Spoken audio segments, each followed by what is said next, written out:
بسم الله الرحمن الرحيم ياسين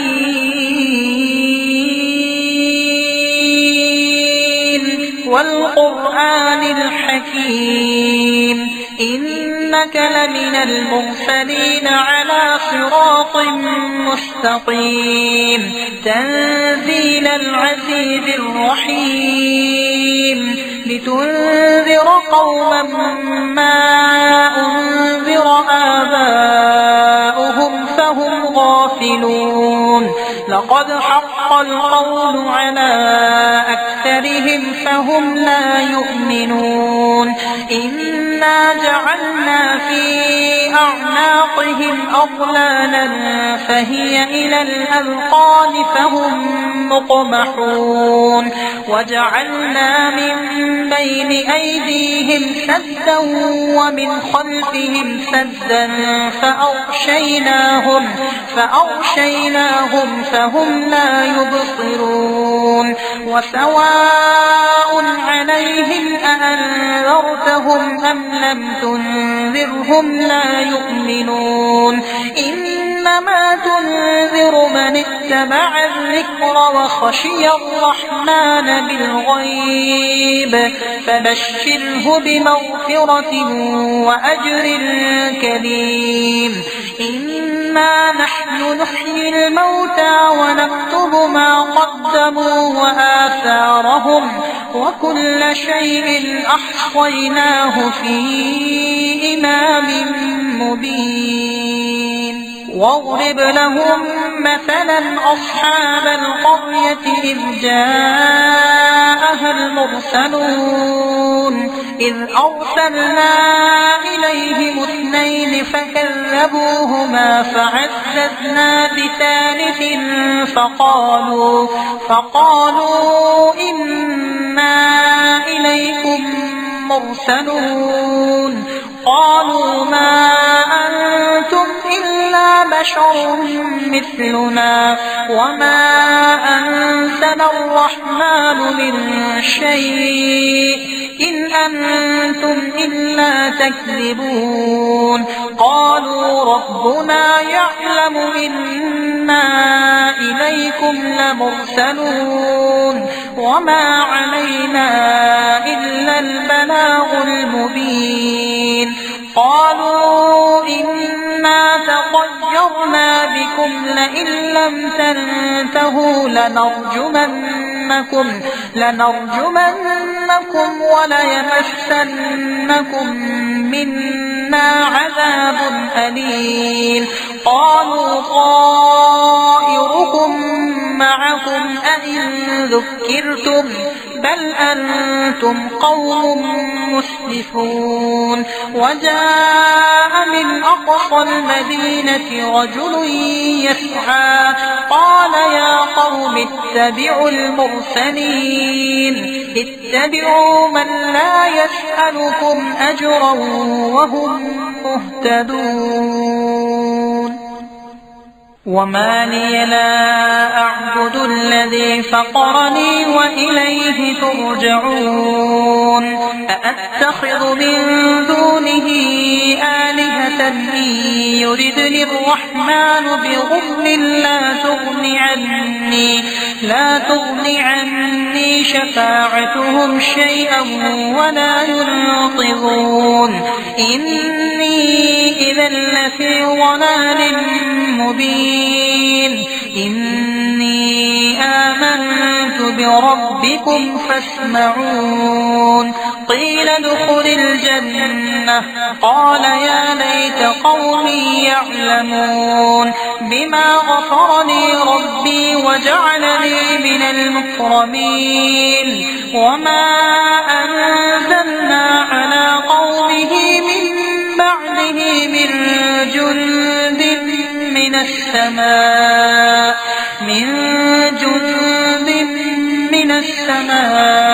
وما كنا منزلين إن كانت إلا صيحة واحدة فإذا هم خامدون يا حسرة على العباد ما يأتيهم رسول إلا كانوا به يستهزئون ألم يروا كم أهلكنا قبلهم من القرون أنهم إليهم لا يرجعون وإن كل لما جميع لدينا محضرون وآية لهم الأرض الميتة أحييناها وأخرجنا منها حبا فمنه يأكلون وجعلنا فيها جنات من نخيل وأعناب وفجرنا فيها من العيون ليأكلوا من ثمره وما عملته أيديهم أفلا يشكرون سبحان الذي خلق الأزواج كلها مما تنبت الأرض ومن أنفسهم ومما لا يعلمون وآية لهم الليل نسلخ منه النهار فإذا هم مظلمون والشمس تجري لمستقر لها ذلك تقدير العزيز العليم والقمر قدرناه منازل حتى عاد كالعرجون القديم لا الشمس ينبغي لها أن تدرك القمر ولا الليل سابق النهار وكل في فلك يسبحون وآية لهم أنا حملنا ذريتهم في الفلك المشحون وخلقنا لهم من مثله ما يركبون وإن نشأ نغرقهم فلا صريخ لهم ولا هم ينقذون إلا رحمة منا ومتاعا إلى حين وإذا قيل لهم اتقوا ما بين أيديكم وما خلفكم لعلكم ترحمون وما تأتيهم من آية من آيات ربهم إلا كانوا عنها معرضين وإذا قيل لهم أنفقوا مما رزقكم الله قال الذين كفروا للذين آمنوا أنطعم من لو يشاء الله أطعمه إن أنتم إلا في ضلال مبين ويقولون متى هذا الوعد إن كنتم صادقين ما ينظرون إلا صيحة واحدة تأخذهم وهم يخصمون فلا يستطيعون توصية ولا إلى أهلهم يرجعون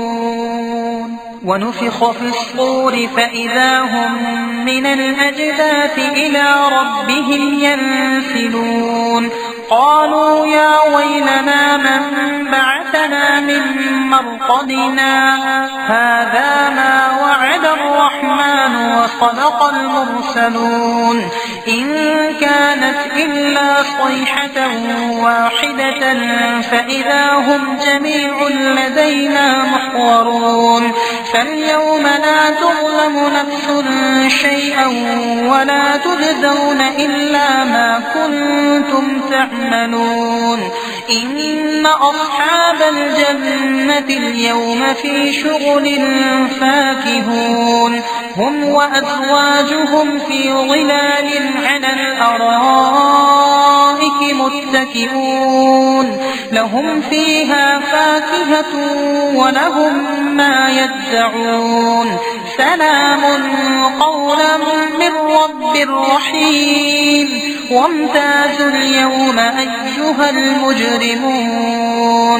ألم أعهد إليكم يا بني آدم ألا تعبدوا الشيطان إنه لكم عدو مبين وأن اعبدوني هذا صراط مستقيم ولقد أضل منكم جبلا كثيرا أفلم تكونوا تعقلون هذه جهنم التي كنتم توعدون اصلوها اليوم بما كنتم تكفرون اليوم نختم على أفواههم وتكلمنا أيديهم وتشهد أرجلهم بما كانوا يكسبون ولو نشاء لطمسنا على أعينهم فاستبقوا الصراط فأنى يبصرون ولو نشاء لمسخناهم على مكانتهم فما استطاعوا مضيا ولا يرجعون ومن نعمره ننكسه في الخلق أفلا يعقلون وما علمناه الشعر وما ينبغي له إن هو إلا ذكر وقرآن مبين لينذر من كان حيا ويحق القول على الكافرين أولم يروا أنا خلقنا لهم مما عملت أيدينا أنعاما فهم لها مالكون وذللناها لهم فمنها ركوبهم ومنها يأكلون ولهم فيها منافع ومشارب أفلا يشكرون واتخذوا من دون الله آلهة لعلهم ينصرون لا يستطيعون نصرهم وهم لهم جند محضرون فلا يحزنك قولهم إنا نعلم ما يسرون وما يعلنون أولم ير الإنسان أنا خلقناه من نطفة فإذا هو خصيم مبين وضرب لنا مثلا ونسي خلقه قال من يحيي العظام وهي رميم قل يحييها الذي أنشأها أول مرة وهو بكل خلق عليم الذي جعل لكم من الشجر الأخضر نارا فإذا أنتم منه توقدون أوليس الذي خلق السماوات والأرض بقادر على أن يخلق مثلهم بلى وهو الخلاق العليم إنما أمره إذا أراد شيئا أن يقول له كن فيكون فسبحان الذي بيده ملكوت كل شيء وإليه ترجعون بسم الله الرحمن الرحيم تبارك الذي بيده الملك وهو على كل شيء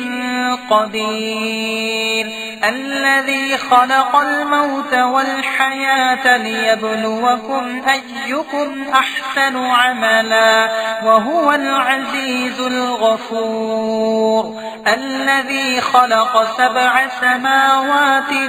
طباقا ما ترى في خلق الرحمن من تفاوت فارجع البصر هل ترى من فطور ثم ارجع البصر كرتين ينقلب إليك البصر خاسئا وهو حسير ولقد زينا السماء الدنيا بمصابيح وجعلناها رجوما للشياطين وأعتدنا لهم عذاب السعير وللذين كفروا بربهم عذاب جهنم وبئس وبئس المصير إذا ألقوا فيها سمعوا لها شهيقا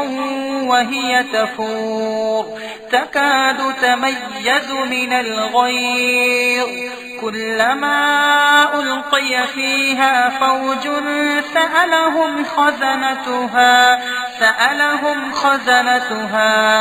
ألم يأتكم نذير قالوا بلى قد جاءنا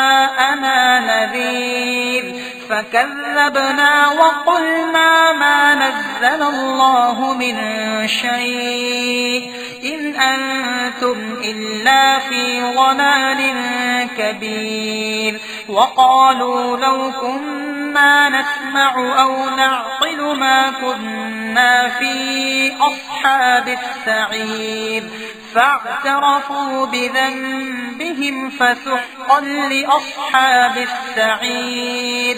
إن الذين يخشون ربهم بالغيب لهم مغفرة وأجر كبير وأسروا قولكم أو اجهروا به إنه عليم بذات الصدور ألا يعلم من خلق وهو اللطيف الخبير هو الذي جعل لكم الأرض ذلولا فامشوا في مناكبها وكلوا من رزقه وإليه النشور أأمنتم من في السماء أن يخسف بكم الأرض فإذا هي تمور أم أمنتم من في السماء أن يرسل عليكم حاصبا فستعلمون كيف نذير ولقد كذب الذين من قبلهم فكيف كان نكير أولم يروا إلى الطير فوقهم صافات ويقبض ما يمسكهن إلا الرحمن إنه بكل شيء بصير أمن هذا الذي هو جند لكم ينصركم من دون الرحمن إن الكافرون إلا في غرور أمن هذا الذي يرزقكم إن أمسك رزقه بل لجوا في عتو ونفور أفمن يمشي مكبا على وجهه أهدى أمن يمشي سويا على صراط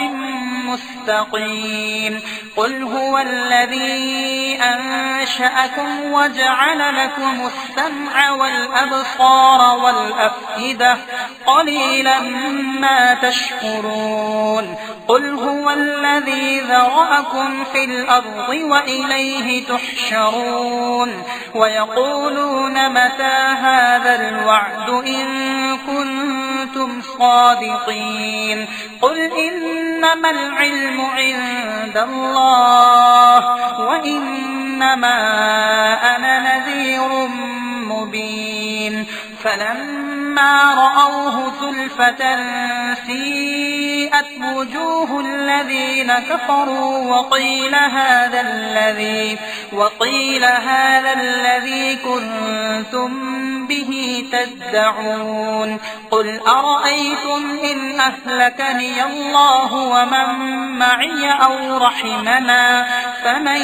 يجير الكافرين من عذاب أليم قل هو الرحمن آمنا به وعليه توكلنا فستعلمون من هو في ضلال مبين قل أرأيتم إن أصبح ماؤكم غورا فمن يأتيكم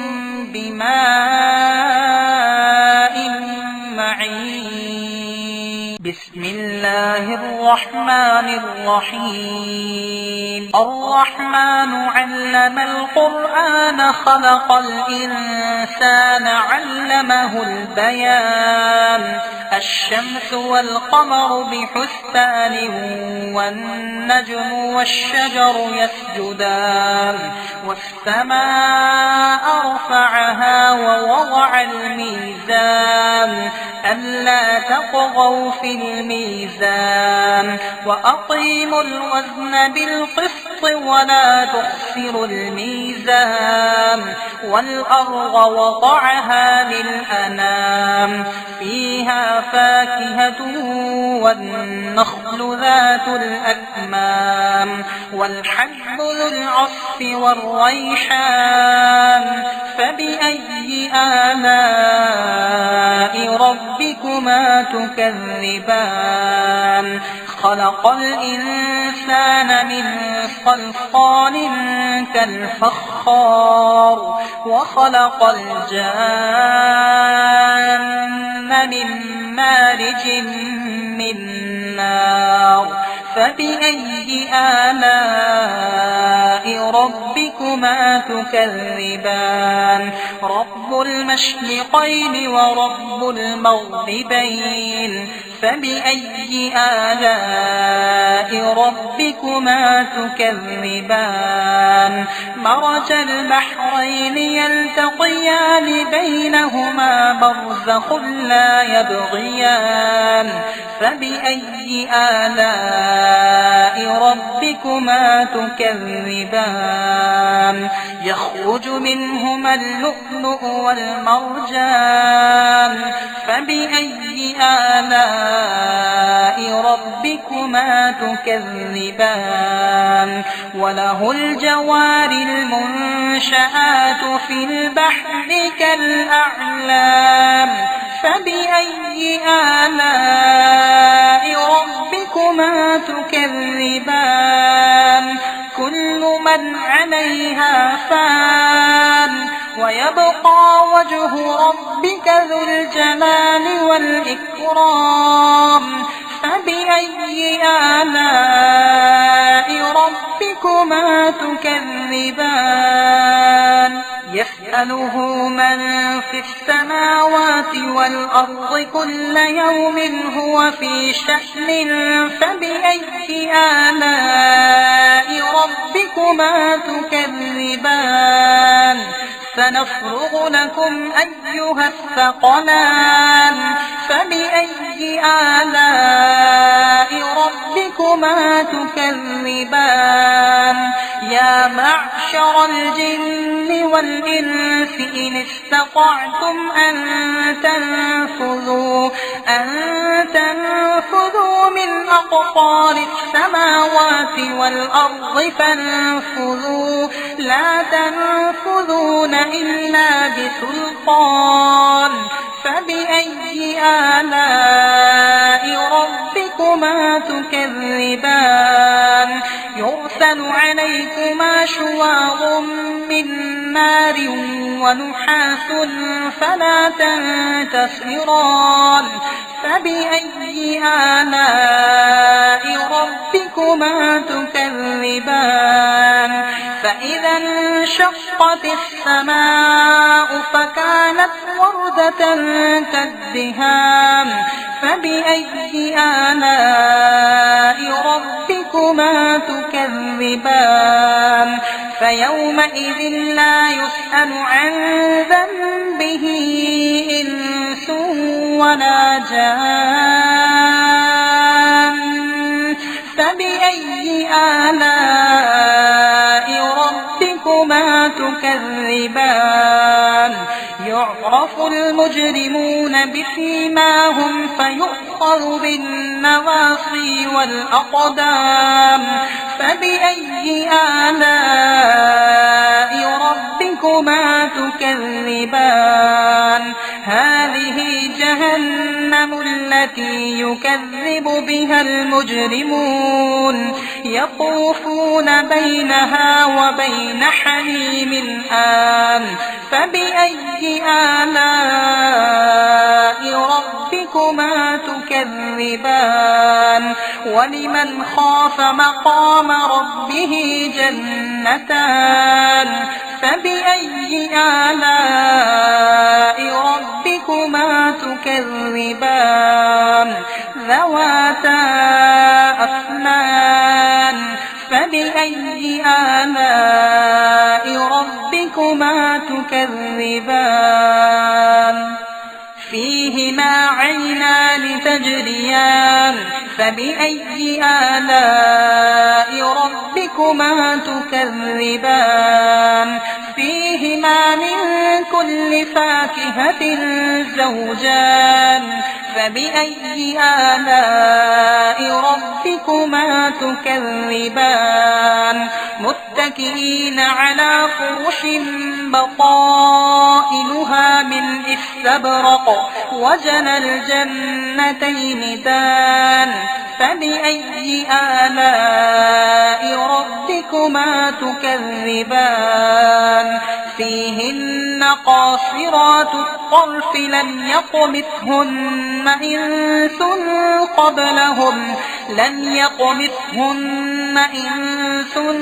قبلهم ولا جان فبأي آلاء ربكما تكذبان كأنهن الياقوت والمرجان فبأي آلاء ربكما تكذبان هل جزاء الإحسان إلا الإحسان فبأي آلاء ربكما تكذبان ومن دونهما جنتان فبأي آلاء ربكما تكذبان مدهامتان فبأي آلاء ربكما تكذبان فيهما عينان نضاختان فبأي آلاء ربكما تكذبان فيهما فاكهة ونخل ورمان فبأي آلاء ربكما تكذبان فيهن خيرات حسان فبأي آلاء ربكما تكذبان حور مقصورات في الخيام فبأي آلاء ربكما تكذبان لم يطمثهن إنس قبلهم ولا جان فبأي آلاء ربكما تكذبان متكئين على رفرف خضر وعبقري حسان فبأي آلاء ربكما تكذبان تبارك اسم ربك ذي الجلال والإكرام بسم الله الرحمن الرحيم إذا وقعت الواقعة ليس لوقعتها كاذبة خافضة رافعة إذا رجت الأرض رجا وبست الجبال بثا فكانت هباء منبثا وكنتم أزواجا ثلاثة فأصحاب الميمنة ما أصحاب الميمنة وأصحاب المشأمة ما أصحاب المشأمة والسابقون السابقون أولئك المقربون في جنات النعيم ثلة من الأولين وقليل من الآخرين على سرر موضونة متكئين عليها متقابلين يطوف عليهم ولدان مخلدون بأكواب وأباريق وكأس من معين لا يصدعون عنها ولا ينزفون وفاكهة مما يتخيرون ولحم طير مما يشتهون وحور عين كأمثال اللؤلؤ المكنون جزاء بما كانوا يعملون لا يسمعون فيها لغوا ولا تأثيما إلا قيلا سلاما سلاما وأصحاب اليمين ما أصحاب اليمين في سدر مخضود وطلح منضود وظل ممدود وماء مسكوب وفاكهة كثيرة لا مقطوعة ولا ممنوعة وفرش مرفوعة إنا أنشأناهن إنشاء فجعلناهن أبكارا عربا أترابا لأصحاب اليمين ثلة من الأولين وثلة من الآخرين وأصحاب الشمال ما أصحاب الشمال في سموم وحميم وظل من يحموم لا بارد ولا كريم إنهم كانوا قبل ذلك مترفين وكانوا يصرون على الحنث العظيم وكانوا يقولون أئذا متنا وكنا ترابا وعظاما أئنا لمبعوثون أوآباؤنا الأولون قل إن الأولين والآخرين لمجموعون إلى ميقات يوم معلوم ثم إنكم أيها الضالون المكذبون لآكلون من شجر من زقوم فمالئون منها البطون فشاربون عليه من الحميم فشاربون شرب الهيم هذا نزلهم يوم الدين نحن خلقناكم فلولا تصدقون أفرأيتم ما تمنون أأنتم تخلقونه أم نحن الخالقون نحن قدرنا بينكم الموت وما نحن بمسبوقين على